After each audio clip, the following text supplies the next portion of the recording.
വാത്സല്യം സീരിയലിൻ്റെ ലേറ്റസ്റ്റ് എപ്പിസോഡിൻ്റെ റിവ്യൂയിലേക്ക് എല്ലാവർക്കും സ്വാഗതം. അങ്ങനെ മണ്ഡപത്തിൽ നിന്ന് ആൾക്കാരുടെ കണ്ണുവെട്ടിച്ച് പുറത്ത് ചാടാൻ കഴിയാതെ ആകെ ടെൻഷൻ അടിച്ച് നിൽക്കുവാണ് വൈശാഖ്. ഈ സമയത്തായിരിക്കും മൈഥിലിക്കാണെങ്കിൽ പ്രസവവേദന തുടങ്ങി. മൈഥിലി വേദന കൊണ്ട് പൊളയുന്നുണ്ട്. അങ്ങനെ മൈഥിലി വൈശാഖിനെ വിളിക്കുവാണ് ഫോണിലോട്ട്. ഫോൺ എടുക്കുന്ന വൈശാഖിനോട് മൈഥിലി പറയണേ, വൈശാഖെ ആകെ പ്രശ്നമായി, എനിക്കിവിടെ വേദന തുടങ്ങി. അത് കേൾക്കുമ്പോൾ വൈശാഖ് ചോദിക്കണേ, വേദനയോ, പ്രസവവേദനയാണോ? അതേന്ന് മൈഥിലി പറയുവാണ്. അതേക്കുമ്പോൾ വൈശാഖ് വീണ്ടും കൂടുതൽ ടെൻഷനാകണേ. ഇതിപ്പോൾ കൂനിങ്ങളെ കുരുപോലെയായല്ലോ, ഇനിയിപ്പോൾ എന്ത് ചെയ്യും?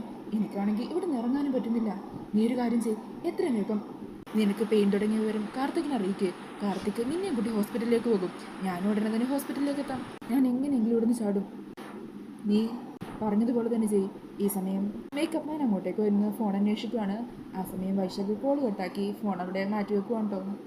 ഇതേ സമയം മൈഥിലിക്കാണെങ്കിൽ നല്ല വേദന എടുക്കുന്നുണ്ട്. മൈഥിലി മനസ്സിലിങ്ങനെ വിചാരിക്കുമോ, കാർത്തിക്കിനെ വിളിക്കണോ? അങ്ങനെ വിളിച്ചാൽ കാർത്തിക് എന്നെയും കൊണ്ട് ഹോസ്പിറ്റലിലേക്ക് പോകും. ആ സമയം ഇനി ഇവനെങ്ങാനും ആ മീനാക്ഷിയുടെ കഴുത്തിൽ താലി കെട്ടിയാലോ? വേണ്ട, ആരോടും പറയണ്ട. അങ്ങനെ പറഞ്ഞ് മൈഥിലി അവിടെ നിന്ന് എങ്ങനെയൊക്കെ ഏങ്ങി വലിഞ്ഞ് പാചകത്തിന് മറ്റു സാധനങ്ങളൊക്കെ വെക്കുന്ന ഒരു റൂമിൻ്റെ ഉള്ളിലേക്ക് കയറുവാണ്. അവിടെ താഴ്ത്തിരുന്ന് വയറ്റി പിടിച്ച് വേദന കടിച്ചമർത്തി അവിടെ കിടക്കുവാണ് കേട്ടോ. ഇതേ സമയം മണ്ഡപത്തിലെത്തുന്ന ഇന്ദ്രജയനാണ് കാണിക്കുന്നത്. ഈ സമയത്ത് വൈശാഖ് ഇന്ദ്രജയുടെ ഫോണിലേക്ക് വിളിക്കുന്നുണ്ട്. ആൻറ്റി, ഞാനിവിടെ പെട്ടിരിക്കുകയാണ്. എനിക്ക് ഇവിടുന്ന് പുറത്തിറങ്ങാൻ കഴിയുന്നില്ല. കുറേ തവണയും ഞാൻ ശ്രമിക്കുന്നു. ഇവിടെ ചുറ്റും ആളുകൾ കൂടി നിൽക്കുന്നതുകൊണ്ട് തന്നെ ഒരു വിധത്തിലും എനിക്ക് പുറത്തു വരാൻ പറ്റുന്നില്ല. കാര്യങ്ങളെല്ലാം കൈവിട്ട് പോകുന്ന ടെൻഷനുണ്ട്. അന്നേരം ഇന്ദ്രജ വരണേ, നീ എന്താണെങ്കിലും ധൈര്യമായിട്ടിരിക്കുക. ഞാനിപ്പോൾ മണ്ഡപത്തിന് മുമ്പിലുണ്ട്.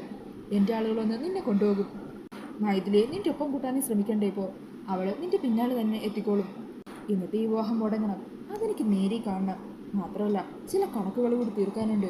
നിങ്ങൾ രണ്ടാളും ഇവിടുന്ന് പോയതിനു ശേഷം ഇവിടെ ഞാനും ചെമ്പകമംഗലം തമ്മിലുള്ള ഒരു യുദ്ധം തന്നെ നടക്കും.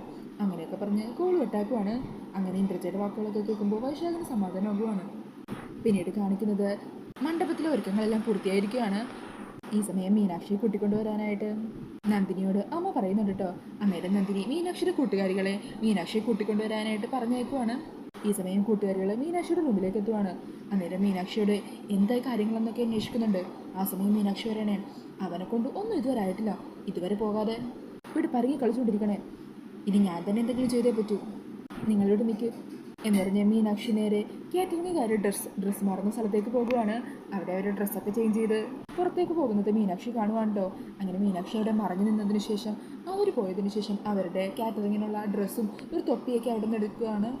എന്നിട്ട് ഈ ഡ്രസ്സെല്ലാം എടുത്ത് കൂട്ടുകാരികളുടെ കയ്യിൽ കൊടുക്കണേ.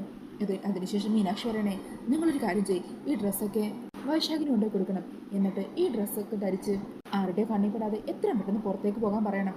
അങ്ങനെ അവർ രണ്ടാളും മീനാക്ഷിയുടെ കയ്യിൽ നിന്ന് ഡ്രസ്സൊക്കെ വാങ്ങിച്ച് വൈശാഖിൻ്റെ റൂമിലെത്തുവാണ്. എന്നിട്ട് വൈശാഖിന് ആ ഡ്രസ്സൊക്കെ കൊടുത്ത് മീനാക്ഷി പറഞ്ഞ കാര്യങ്ങളെല്ലാം വൈശാഖിനെ അറിയിക്കുവാണ് കേട്ടോ. അതിനുശേഷം അവരവിടെ നിന്ന് പോകുവാണ്. ഈ സമയം ഡ്രസ്സ് കിട്ടുമ്പോൾ വൈശാഖിന് സന്തോഷമാണ്. അത് കൊള്ളാം, ഈ ഡ്രസ്സ് ഇട്ട് പോയാൽ ആർക്കും മനസ്സിലാവില്ല. അങ്ങനെ പറഞ്ഞ് വൈശാഖ് ഡ്രസ്സൊക്കെ മാറുവാണ്. പിന്നീട് നന്ദിനിയും സാവിത്രിയും എല്ലാവരും കൂടി മീനാക്ഷിയും കൂട്ടി മണ്ഡപത്തിലെത്തുവാണ്. ഈ സമയം വൈശാഖിൻ്റെ അച്ഛനും അമ്മയൊക്കെ ഫ്രണ്ടിൽ തന്നെ ഇരിക്കുന്നുണ്ട്.